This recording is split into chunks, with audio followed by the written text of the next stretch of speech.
Hello everybody and good evening. I am that Western Maryland guy. I'm coming at you live from my usual Railfanning location, which is along the Old Main Line at Old Mill Bottom Road. Tonight, I plan to give my informational video. So, with that said, let's get on with it. So, the first topic I will cover will be, oh boy, it's cold out here. The first topic I'm going to cover is how I get my heads up. I mainly get all my heads up from Facebook. And then I know sometimes, for those of you who actually watch my videos, you'll occasionally hear my radio go off. Radios only go off when a train is within the general area.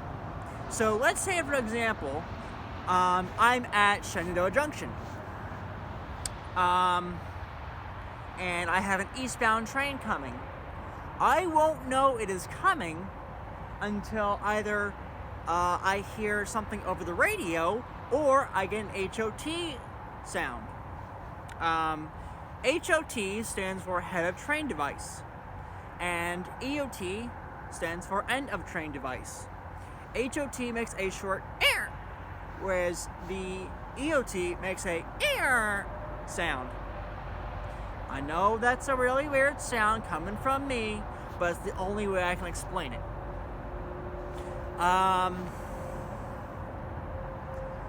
So, boy, it is really cold out here. Let me see. Oh, so I'm sure many of you have noticed that I tend to put mainly EMD on my channel or fallen flags. That is because I do not care for the intermodal trains. I consider them junk. Intermodal trains can carry anything from your Christmas supplies to your Amazon package to even televisions. And then mixed freight trains can carry things like Tropicana. If you're familiar with the Tropicana Train, is mainly something that will take the Capital subdivision. And I don't know where that comes from, but that's irrelevant right now. It can carry corn syrup. There's corn syrup in some of the tank cars I've noticed. There's petroleum. Any kind of thing you can imagine, freight trains can carry it. And then the coal trains, I don't really pay much attention to them because usually they don't have anything good on them. But there was one time I was at Point of Rocks and I caught a former Western Maryland GP35 on an empty coal. I don't think it's on my channel, but neither here nor there. Let me continue on with my explanation.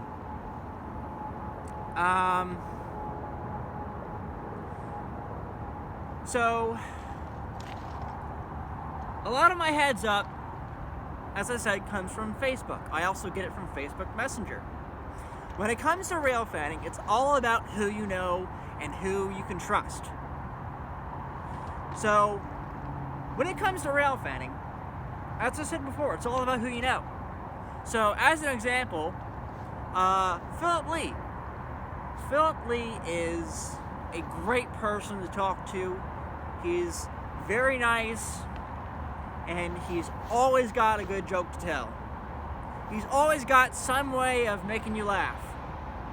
That's just who he is. He's big, he's lovable. All of us call him a teddy bear, because he kind of is like a teddy bear. Philip usually railfans between the hours of 00 hours, which is midnight for those of you who do not understand military time, and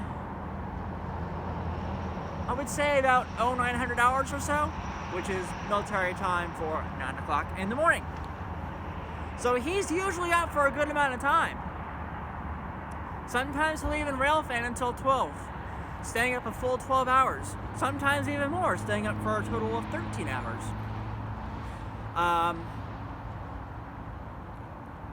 And then my good friend Trainiacs Productions, he is all the way out in Oklahoma. I would suggest you guys take a look at his channel. He gets mostly BNSF action, and he doesn't upload very many videos because of his job, but I would still suggest you guys go take a subscribe to him anyways.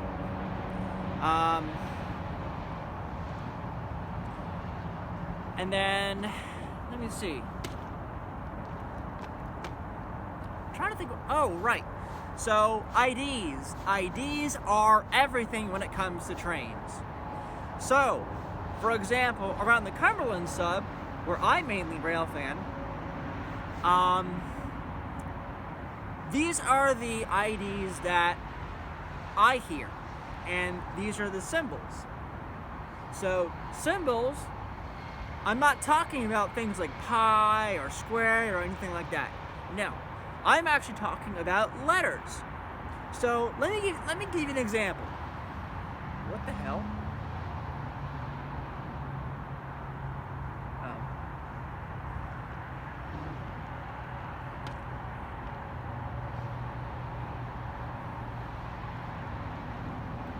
Just someone driving their truck or whatever. Please don't come over here. Oh, it's just a smooth truck.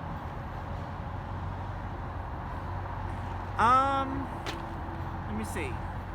Right, so continuing on with what I was saying. So oh, for crying out loud. Okay, they're not coming over here. So the next thing to talk about is IDs. My God, I keep getting interrupted. Anyway, IDs are everything when it comes to trains. Let me give you an example. D786. D786 is a train, a local train, that runs from Brunswick to Mount Airy.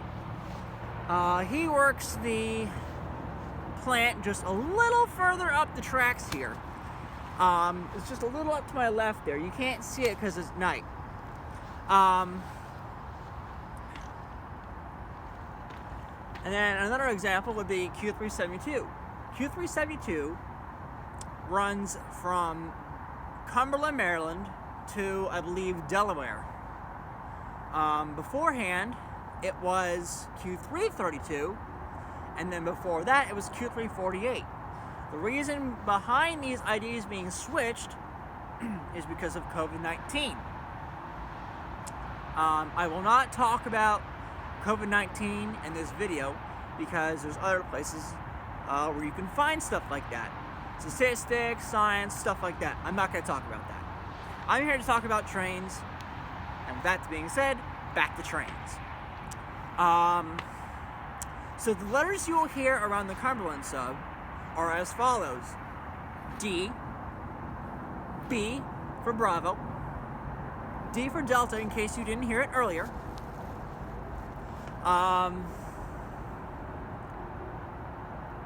Q, which is mainly it can be any kind of train. It's usually priority. L is reschedule. X is extra or late. I don't remember all the letters offhand, but if any of you ever decide to come up here, I am more than willing to teach you everything about the Cumberland sub. Now, I know a lot of you have probably been wondering, hey, that Western Maryland guy, why do you railfan so much of the B&O? Well, that's because the B&O just so happens to be my closest spot to railfan and watch trains.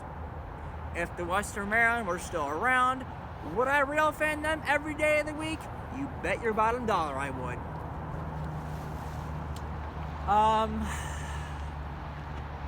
So, a short history lesson here. The B&O was America's first railroad.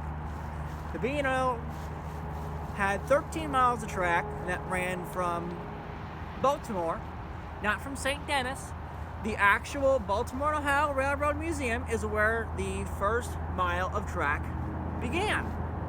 And from there, it ran all the way to Ellicott City.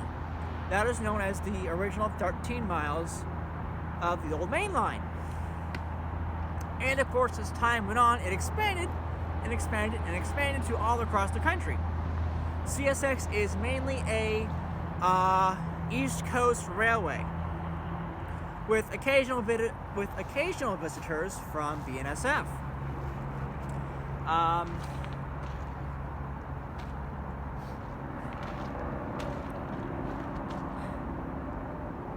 BNSF is kind of rare around here. Well, I shouldn't say rare. It's quite common, to be honest with you, especially if it comes in on grain trains. GO89, as of recent, has been re-identified as G124. I do not know why it got re-identified. All I know is that it is what it is. So back to the B&O. The B&O obviously was the first railway, as I said. Then, of course, came the C&O and the Western Maryland. Eventually, the B&O, as time started marching forward, started running out of money. So they partnered up with C&O as a quote-unquote merger. Now, this merger was not actually official until the C&O and the B&O started eyeing up Western Maryland. Western Maryland had quite a bit of money around the time frame of 1974 to 1975. It was around 1975 that the B&O and the C&O officially purchased the Western Maryland forming chassis system. After the formation of chassis system, B&O again started running out of money. So B&O and chassis system and Seaboard decided to form a merger. That merger was CSX, or Chassis Seaboard. Now, the X is just there for trademark purposes. It has no actual meaning. It does not stand for express, as many people have told me. So I'll let that out right now.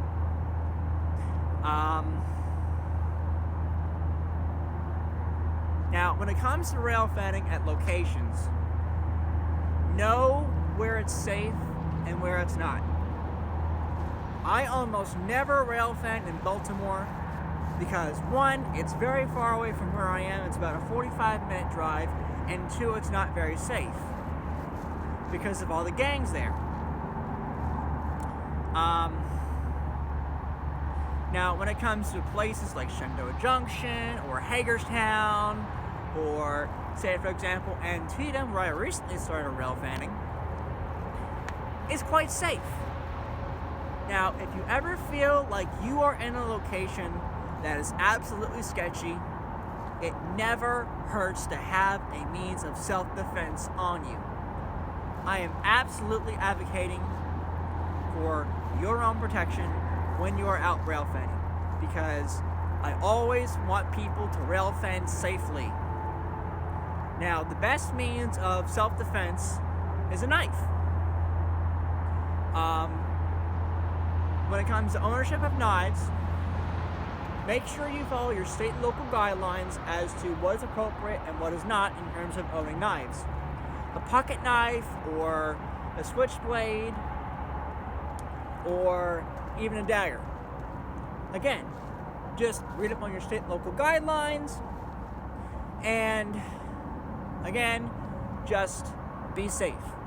Only ever pull a knife on somebody when you feel your life or somebody else's life who is with you is in an imminent danger. Never pull a knife on somebody unless you or someone else you know is in imminent danger. I don't want to see anybody go to jail. So, let me make that clear.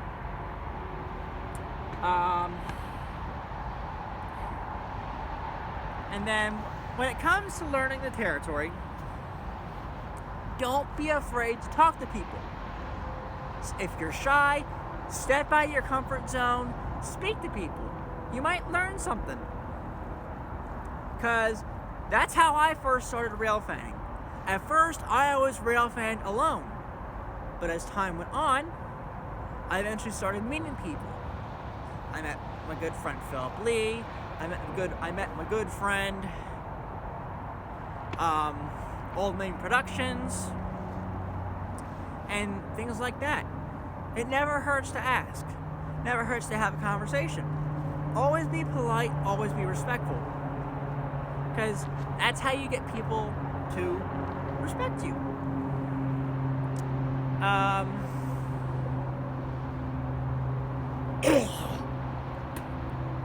Excuse me. I'm trying to think of anything else I might or might not have covered.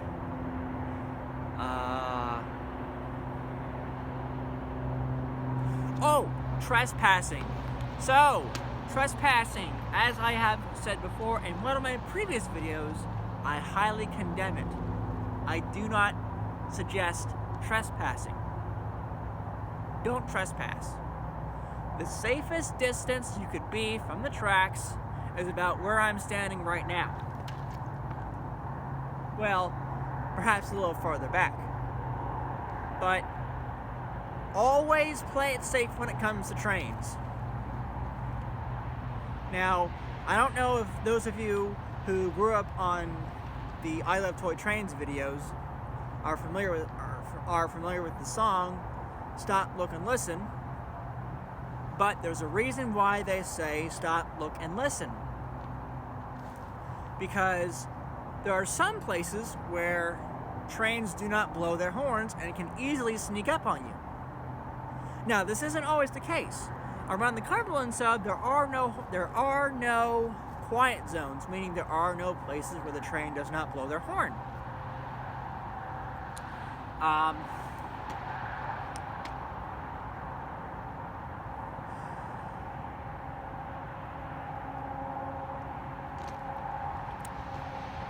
trying to think of anything else I need to say about this. What makes trains easy to hear or difficult to hear is the type of locomotive it is. If it's a General Electric locomotive, you can easily hear it, as you can hear the go go go go go go go go go go go go go go go. Whether it's up close or far away, you can easily hear the rumble of a GE. Whereas compared to EMD, the high-pitched whine of an EMD is almost impossible to miss up close or within a yard. I will say that I have almost missed Q372 one time with a SC70 Mac leading. I didn't even know it was coming down the old lane, nor did I know that it was already past this particular crossing until I heard it blow its horn.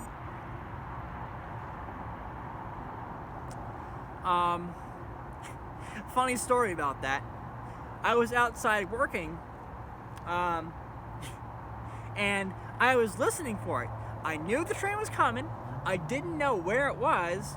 I had figured it was probably around my general area, so I just kept on working. No more than a few minutes later, choo! Oh crap. Choo! Oh crap! And at that point, I start just running to my car, and I'm running and running and running and running and running, and I have about a quarter-mile driveway. So I ran from the top of the hill of my driveway to the bottom part of my driveway where my car was already facing towards the road, and I just floored it down the road. Yeah, that was a fun little endeavor. I was breathless. I was out of breath by the time I reached the end of my driveway and got in my car. I was still huffing and puffing, while trying to alert my friends that the train was coming. Oh boy, that was... I don't really want to do that again, but if I absolutely have to, I will do it again, because I can run.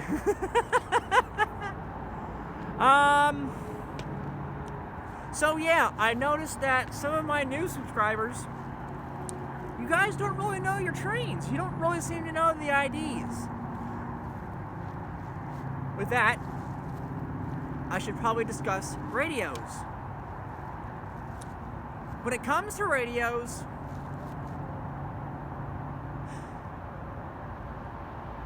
let me see. I know what I'm talking about. I'm just trying to figure out how to word this here.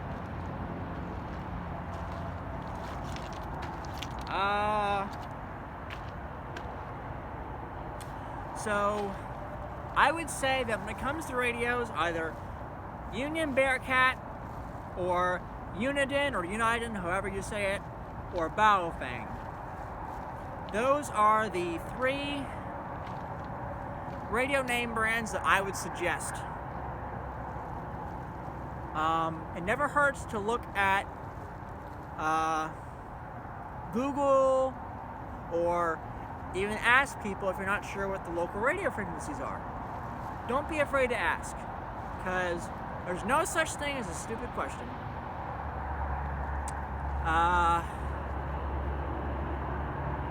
So around the Cumberland sub, the general CSX road frequency is 160,230. And then around the area of Pointer Rocks to Brunswick, all the way up to Weaverton, is 160,320. And trains normally don't use that channel because that's usually a dispatch channel. And then when it comes to Norfolk Southern, 160,950 is the main channel, and then 160,980 is the channel Hagerstown usually has. I'm sure many of you have heard me punch in the frequencies on my scanner in some of my videos.